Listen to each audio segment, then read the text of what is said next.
त्या दोघांच्या लग्नाला आज 2 दिवस झाले होते. ते दोघे आज परिवारासोबत कुलदेवताच्या दर्शनासाठी चालले होते. यश सर्वांच्या नजरा चोरून सावीकडे पाहण्याचा प्रयत्न करत होता, पण का कोणास ठाऊक, परंतु सावीचं लक्ष यशकडे नव्हतं. सावी तिच्याच विचारात दंग होती. यशला हे जरा वेगळंच वाटत होतं, पण तो त्याच्या मनाला समजूत घालत होता की कदाचित नवीन लग्न झालं आहे म्हणून तिच्यासाठी हे सगळं नवीन आहे, त्यामुळे ते जरा नर्वस असेल. सावी दिसायला तशी सुंदर होती, त्यामुळेच तर यशने जेव्हा सावीला पाहिलं तेव्हा त्याने लगेचच लग्नाला होकार दिला. तिचं ते भरदार शरीर, रेखीव चेहरा, गोरा रंग आणि ते लांब सडक केस आणि लग्नानंतर तिचं शरीर अजूनच खोलून दिसत होतं, पण मात्र तिचा चेहरा पडलेला होता. यशला तिच्यासोबत बोलू वाटत होतं. त्याला वाटत होतं की सावीला विचारावं की तिला कशाचा त्रास होत आहे का कशाचं टेन्शन आहे. यशने त्याच्या वहिनीला आवाज दिला आणि वहिनीला म्हणाला की वहिनी, मला थोडा वेळ सावीसोबत बोलायचं आहे, त्यामुळे काहीतरी अरेंजमेंट करा.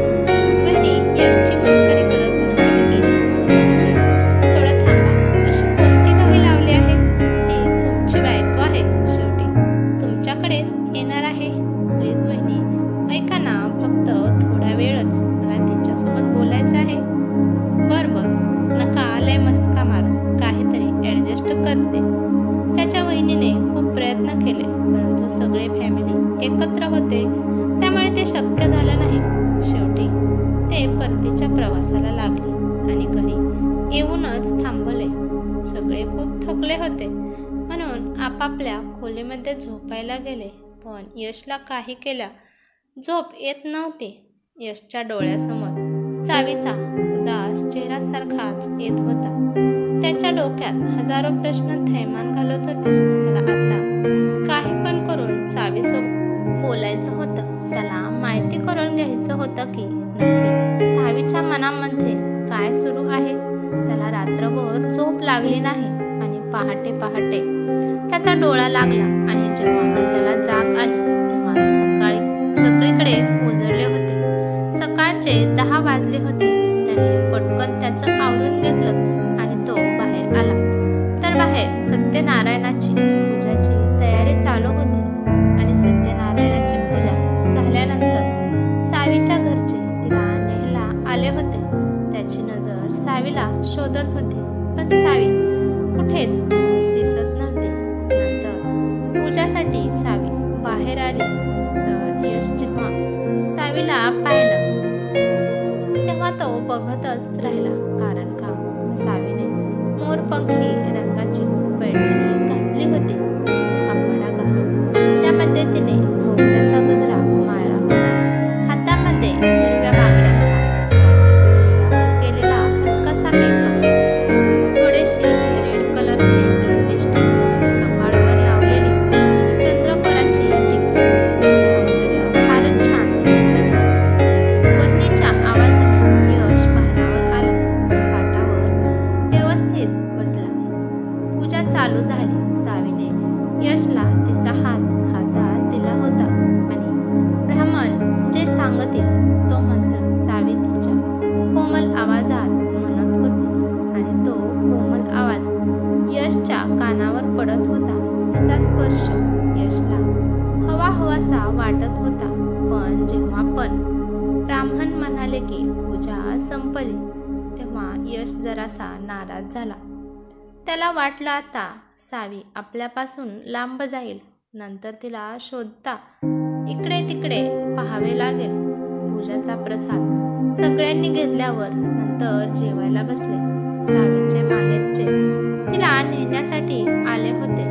यश थोडा वेळ विसरूनच गेला की त्याला तिच्यासोबत बोलायचं आहे. जेव्हा त्याला आठवलं तेव्हा तो भानावर आला. त्याला सावी माहेरी जायच्या आधी तिच्यासोबत बोलायचं होतं. यशने पुन्हा वहिनीच्या मागे कटकट लावली. वहिनी म्हणाली की थांबा 5 मिनिट, माझ्याकडून काय होत असेल तर बघते.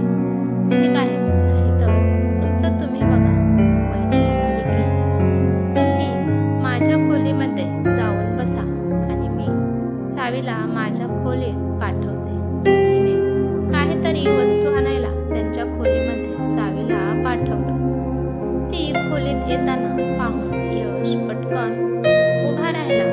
यशला तिच्यासोबत काय बोलावं हे सुचत नव्हतं. तो काय क्षण तिच्याकडेच पाहत होता.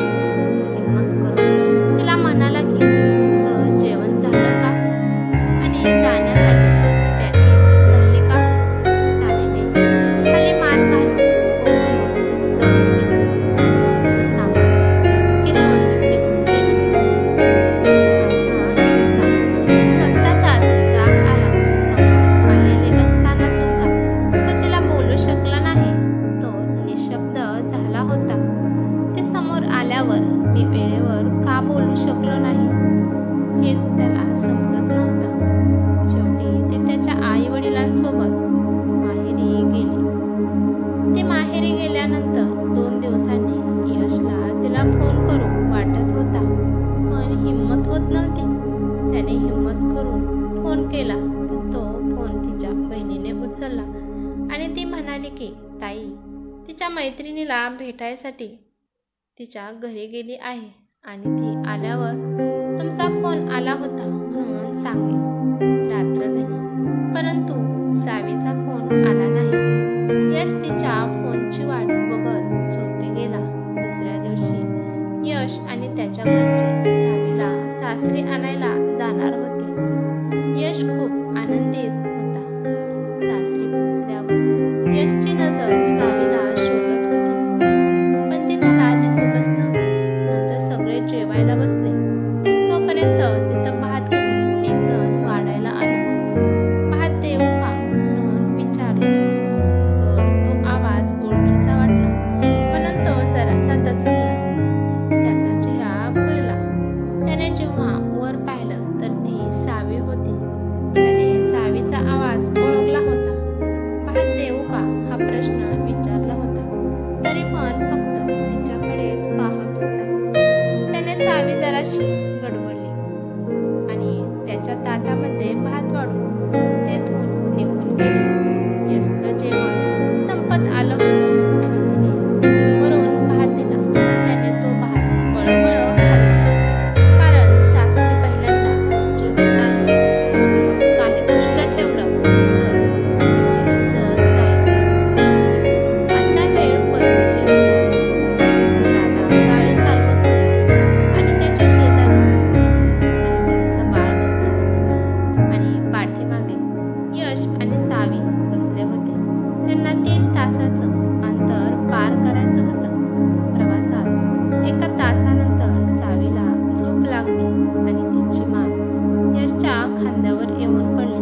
तेव्हा अचानक यश स्तब्ध झाला. समोर दादा आणि वहिनी बसलेले आणि सावी त्याच्या खांद्यावर डोकं ठेवून झोपले होते आणि त्याला ते जरा अवघडल्यासारखंच वाटू लागलं आणि आनंद पण होत होता. ते सगळे घरी आले. घरी आल्यावर अंधार पडला होता. घरी आल्या आल्या सगळे आराम करू लागले. वहिनी सावीला घेऊन अर्धा तास कुठेतरी गेलती. जेव्हा वहिनी माघारी आली तेव्हा ती यशला म्हणाली की यश भाऊजी तुम्ही फ्रेश व्हा आणि तुमच्या खोलीमध्ये जा. तुमच्यासाठी एक सरप्राईज आहे. तेव्हा तो खोलीमध्ये गेला. त्याला समोर पाहून आश्चर्यचकितच वाटलं. त्याची रूम आज त्याला वेगळीच दिसत होती. सगळ्या फुलांनी बेड सजवली होती आणि सावी बेडवर बसली होती आणि त्या रूममध्ये सावीला पाहून तो जरासा आनंदित झाला. तो हळूहळू सावीकडे जाऊ लागला. तिच्या चेहऱ्यावरून त्याला जाणवलं की ती खूप थकली आहे. यशने तिला विचारलं की सावी तू थकली आहे का?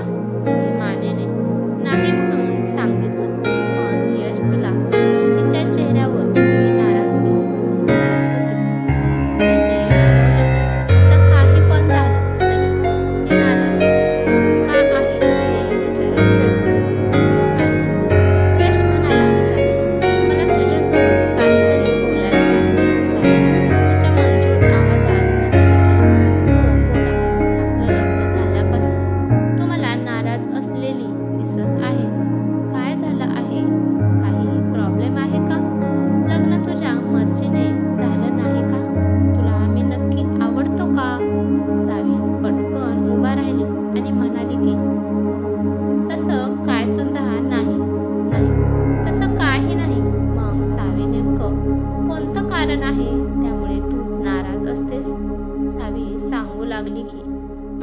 नोकरी करायची होती. मला 2 वर्षानंतर लग्न करायचं होतं, पण मला स्वतःच्या पायावर उभं राहायचं होतं. मी माझ्या घरच्यांना सांगितलं होतं की मला आत्ताच लग्न नाही करायचं, पण माझ्या अजून 2 लहान बहिणी आणि मोठा भाऊ आहे. जर मी माझ्या लग्नाला उशीर केला तर माझ्या बहिणीची लग्न पण उशिरा होती. त्यामुळे आई बाबांनी घाई केली. तुम्हाला पाहिलं तेव्हा तुम्ही खूप आवडला आहे. तुमचा स्वभाव पण मला खूप आवडला. त्यामुळे मी जास्त नकार देऊ शकली नाही. पण नोकरी करण्याची जी इच्छा होती, जे स्वप्न होतं, ते कुठेतरी राहून गेलं याची खंत मला नेहमी वाटत आहे. यशने सुटकेचा श्वास सोडला. अरे चा, म्हणजे हे कारण आहे काय? पण तुला कोण म्हणाले की तुझं लग्न झाल्यावर तू नोकरी करू शकत नाही? अगं, तू इथे आरामशीरपणे नोकरी करू शकते. सावी आश्चर्यचकित होऊन म्हणाली की खरंच मी नोकरी करू शकते? हो ग, तू नोकरी करू शकते. तुझं लग्न झालं आहे म्हणून काय झालं? तुझ्या आयुष्याचे सगळे निर्णय थोडीच आम्ही घेणार आहोत.